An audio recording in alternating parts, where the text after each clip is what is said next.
serta saudara-saudari, jumpa kembali dalam renungan harian GMI Ebenezer. Kita bersyukur karena kita menjadi kawan sekerja Allah. Mari kita lakukan apa yang menjadi bagian kita. Sebelum kita mendengarkan firman Tuhan, kita berdoa.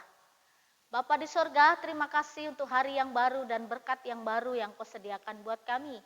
Kami mau merenungkan firman-Mu, kami mau belajar kebenaran-Mu.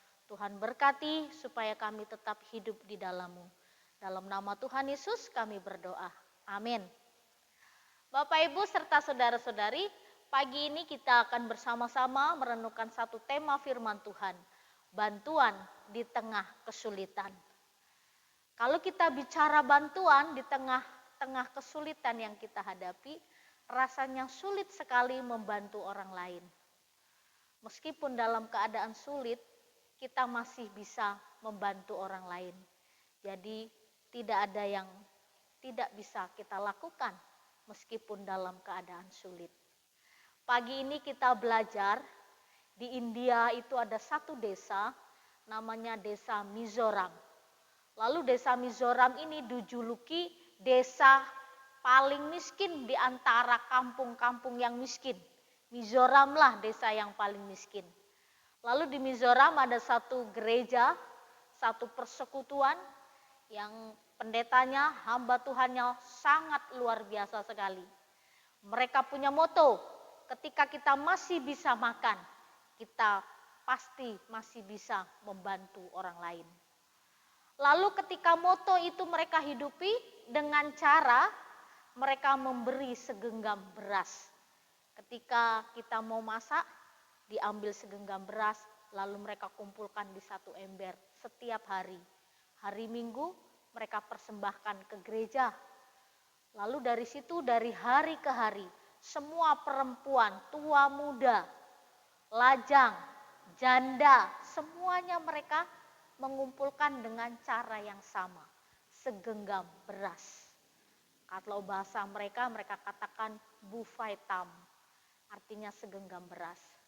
Lalu dari persembahan ini karena yang mereka punya hanya beras dan segenggam beras yang mereka beri, yang mereka kumpulkan setiap hari, setiap minggu mereka persembahkan ke gereja. Itulah perpuluhan mereka. Dari sedikit-sedikit rupanya menjadi bukit. Akhirnya dari bantuan jemaat, gereja sudah terima beras, dijual, bisa membangun gereja, bisa membangun pastori, lalu bisa menolong pelayanan misi. Dan yang luar biasa, di tengah kemiskinan mereka terus memikirkan pelayanan. Lalu Bapak Ibu serta saudara-saudari, Bufaitam itu dimulai itu pada tahun 1914. Sampai hari ini hampir 100 tahun lebih. Lalu dari segenggam beras, dari sedikit yang mereka kumpulkan sedikit demi sedikit lama-lama menjadi bukit, 1 tahun mereka bisa kumpulkan 130 juta dolar atau uang rupiah kita 182 miliar dalam 1 tahun.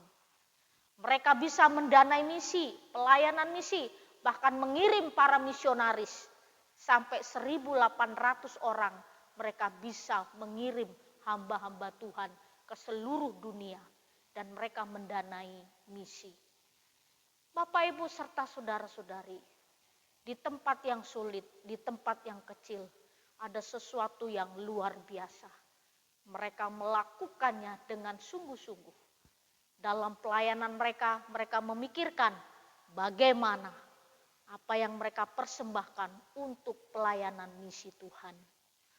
Pagi ini dalam Roma 12 ayat 13, Rasul Paulus katakan kepada jemaat di Roma, bantulah dalam kekurangan orang-orang kudus dan usahakanlah dirimu untuk selalu memberikan tumpangan. Ini satu pelajaran penting di tengah-tengah hidup kita bergereja. Kita sebagai orang percaya, orang yang sudah diselamatkan oleh Tuhan. Di tengah kesulitan akibat pandemi COVID-19, kita pun masih bisa memikirkan, membantu, mendukung pelayanan misi gereja.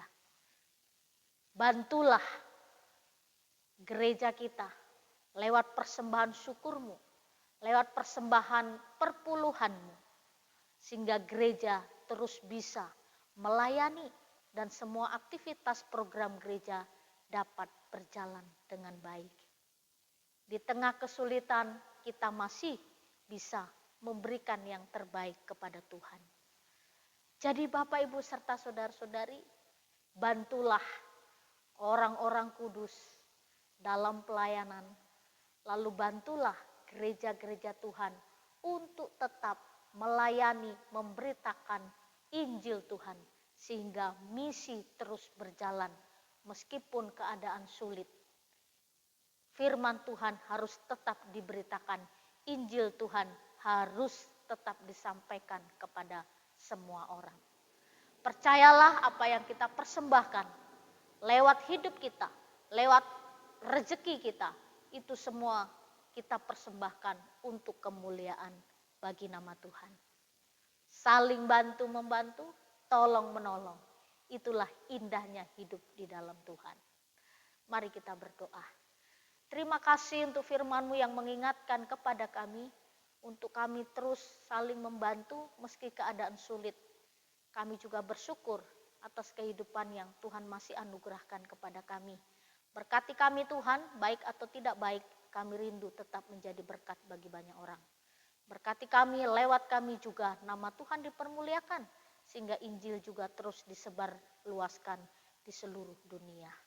Terima kasih Bapa, dalam nama-Mu kami berdoa dan mengucap syukur. Amin. Selamat pagi, Tuhan Yesus memberkati.